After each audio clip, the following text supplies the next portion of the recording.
When you think of the list of the greatest characters found in the Bible, you'd probably put Moses near the top.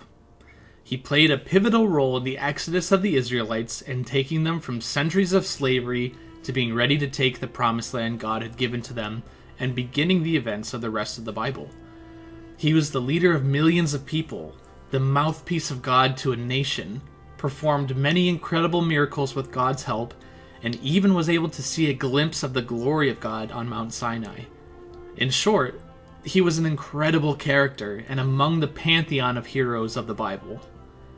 The beginning of Moses' story seems to echo these same sentiments. After being adopted into Pharaoh's family, he grows up to be a man of strong character. However, one day he sees an Egyptian slave master beating some Hebrew slaves and kills him, and he went on the run to avoid trouble. Overnight, he went from being among the elite Egyptians to being a shepherd in obscurity. I can't help but wonder what thoughts he must have been going through his mind during that time period. Why did this happen to me? I deserve better than this. What could my life have been like had I not lost my temper? It was during this humble period of his life that God encountered Moses at the burning bush. God had been using the 40 years that he had been living in the wilderness to prepare him and the Israelites for the coming exodus.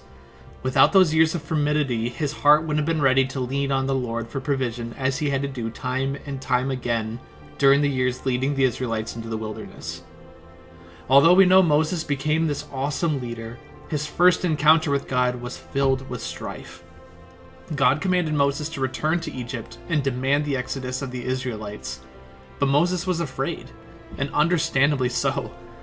Moses gives 5 excuses to God why he shouldn't have to go, which I believe that we can identify even today.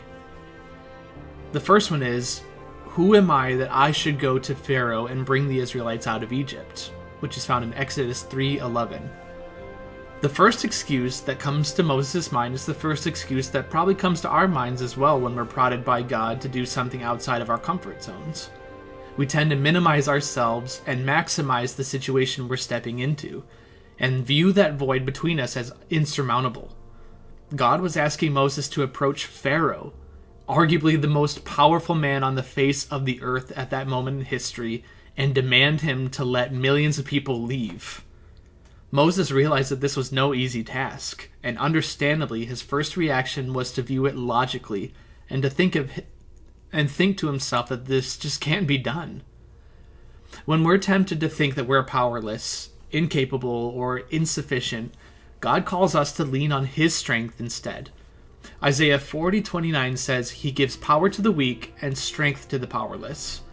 The truth is that Moses couldn't do the task that God asked to him in his own strength, but God was not calling him to do that. Instead, he was asking him to be faithful and follow his directions, and he promised him that he will give him success as a result. Likewise, when we're called by God to enter the missions field, to make a dramatic career change, or simply just to be faithful in an area of weakness, we should not view this situation as something that we need the strength to accomplish, but that it is God calling us to be faithful with the knowledge that he will provide the strength needed to do so. The second excuse he uses is, suppose I go to the Israelites and say to them, "The God of your fathers has sent me to you," and they ask me, "What is his name? What should I tell them?" Exodus 3:13. The next excuse that Moses uses is the fear of persecution. He was afraid of the potential to be rebuked by the Israelites, and he was afraid that he wouldn't have all the answers needed to convince them otherwise. This is probably the most common reason that Christians don't evangelize or share the gospel with non-believers today. We become fearful that we won't have the answers needed when they ask questions back, and that we'll be persecuted, mocked, or rejected as a result. Now, as a result, it's much easier to stay silent and let others do it instead of putting ourselves in the vulnerable position ourselves. 1 Corinthians 3:6-9 says, "I planted the seed, Apollos watered it, but God has been making it grow. So neither the one who plants nor the one who waters is anything, but only God who makes things grow. The one who plants and the one who waters have one purpose, and they will each be rewarded according to their own labor. For we are co-workers in God's service. You are God's field, God's building." What we often fail to realize when we're called to be faithful is that it is not up to us to make things happen. God is the one who changes hearts, who makes miracles happen, and who forgives sins, brings joy and peace into the life of believers and non-believers alike. As we mentioned previously, we are called to be faithful and courageous for the Lord's sake, even when we are fearful, and then the Lord can use us to bring about his kingdom. What if they do not believe me or listen to me and say, "The Lord did not appear to you"? Exodus 4:1. The third excuse, while similar to the second excuse, goes a little bit further. One of the greatest stumbling blocks for non-believers and even new believers to the faith is that Christianity is something that is lived out by faith and not by sight. God is very intentional throughout the Bible of calling his followers to be obedient to him because of who he is. And yet time after time we see people demanding signs and wonders to validate his words, and Moses is no exception. What he ultimately was asking God was for a way to make the Israelites believe him, because he didn't think that the Israelites would differentiate God from the many gods in the Egyptian pantheon. How many times have you gotten into a conversation with someone where you shared your faith and they said something like, "How do you know that that wasn't just a coincidence?" Or, "What proof do you have that that actually happened?" We live in a society that prefers science over faith, the seen over the unseen, and the easy to believe over the difficult to understand. Like Moses, when we are called to be faithful in an area that may receive pushback from others, we want some sort of validation from God that we will be successful to mitigate that risk. But it makes us miss the point altogether. Mark 11:22-24 says, "And Jesus answered them, 'Have faith in God. Truly I say to you, whoever says to this mountain, be taken up and thrown into the sea, and does not doubt in his heart, but believes that what he says will come to pass, it will be done for him. Therefore I tell you, whatever you ask in prayer, believe that you have received it, and it will be yours." Jesus shared with the disciples that God has the power to do anything that we ask of him, but without the faith that he can do it, it's impossible. We must choose to be faithful and obedient, even in times of uncertainty, having full faith that God will uphold us.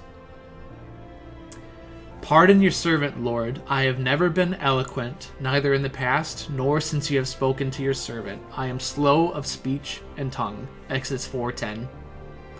The fourth excuse is the excuse of disqualification. Moses didn't believe that he had the ability to do what God was calling him to do, and that it would just be easier for him to find someone more qualified to do it instead. After all, the days of being among the elite in Egypt and being respected among all the people were far gone, and now he was nothing but a humble shepherd. He was advanced in years, lacked the pedigree of a leader, and didn't see how it was possible to accomplish what God was asking him to do. To give an example of modern times, it would be like going to an entry-level worker at Apple and asking him to become the CEO overnight. Now, the first thing that individual would probably say is, "How can I do that? I have no experience.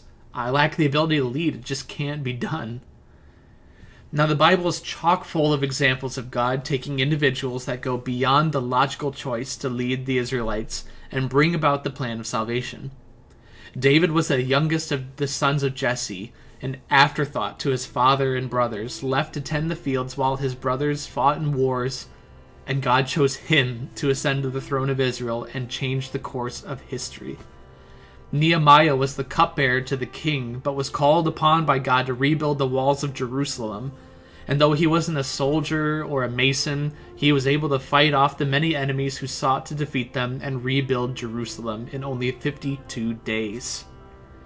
Saul was a Pharisee who openly and aggressively persecuted the early church, seeking to put them to death.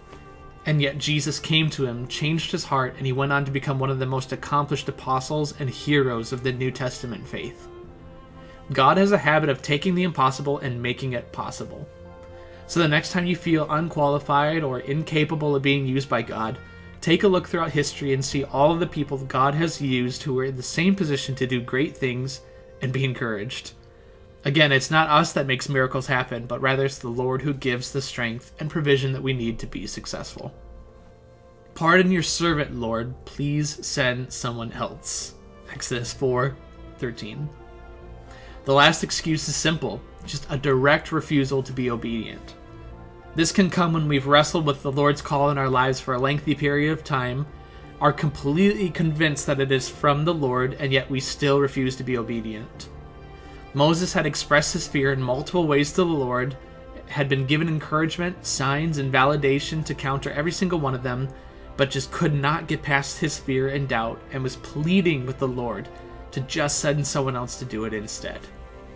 Sometimes we can be so gripped with fear and trepidation about something that the Lord lays on our heart that despite the encouragement, validation, or signs of success given by the Lord or others, we just refuse to try. Later in the story of Moses, he calls for the 12 Israelite spies to be sent into the Promised Land to scout it out and to determine whether it was possible for them to proceed. Only 2 of the 12 spies ended up giving reports and encouragement to Moses, while the other 10 simply just could not get over their fear of the people in the land. Despite the pleads from Caleb and Joshua, they just could not convince the Israelites to see their way, and the Israelites were punished as a result. Though the people were given sincere and truthful encouragement, they just could not get past the fear and concerns of the world, and as a result were never able to take hold of the promises that God had ordained for them. We can spend our entire lives telling God, please send someone else, when given the opportunity to be faithful out of fear, and not only miss out on seeing God moving in our lives, but it could also cause others to miss out on God's blessing as well. The 10 spies who gave a bad report were able to convince a multitude of millions that what God commanded them to do just could not be done, and as a result, all of them were never able to see the Promised Land. We have to believe and have faith that God would not call us to an opportunity if he didn't believe we were the perfect individual for that task. We need to believe that though we may be afraid, though we may not be the right person for the job in the world's eyes, that with God, anything is possible. Matthew 19:26 says, Jesus looked at them and said, with man this is impossible, but with God all things are possible. In the end, we know that Moses eventually was able to be faithful and go to Egypt and do great things for both the Israelites and for us, the readers of the Bible today. What started as a man who had to be dragged into his destiny, kicking and screaming, giving excuse after excuse for why he wasn't qualified to do the job, soon became a man that was fervent, strong, and spoke regularly and passionately with God. Are you dealing with some of these questions today? Do you feel underqualified, powerless, or insignificant?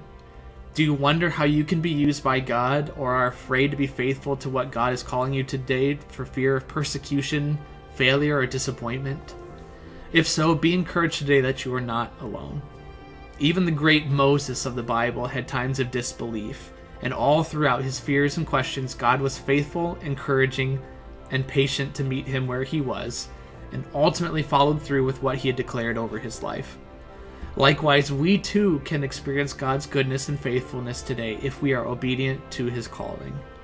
Don't let fear get the best of you. Don't let yourself be convinced that you aren't qualified to do God's work, and don't save it for someone else to accomplish. We only get one chance to live in this life, and God wants us to be a part of his plan of salvation and use you.